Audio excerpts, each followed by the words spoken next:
বিয়ের গুঞ্জনের মধ্যেই দুবাইয়ের বাসিন্দা হতে চলেছেন শাকিব খান। ঢালিউড কিং শাকিব খান বছর জুড়ে নানান আলোচনায় থাকেন। শোনা যাচ্ছে বছরের শেষে বিয়ে করতে যাচ্ছেন এই অভিনেতা।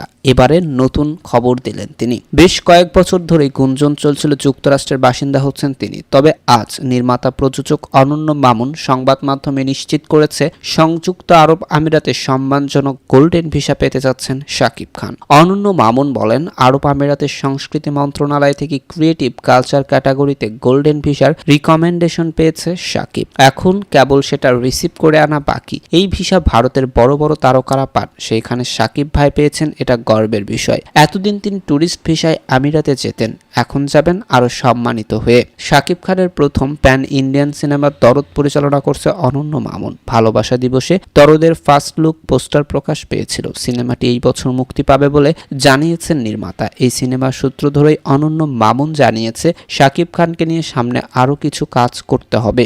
অনন্য মামুন শাকিবকে নিয়ে দুবাইতে বিভিন্ন কার্যক্রম পরিচালনা করেছেন এবং আরো কিছু করার পরিকল্পনা করছেন। বর্তমানে শাকিব খান দেশের বাইরে আছেন রায়হান রাফির সিনেমা তুফানের শুটিং নিয়ে।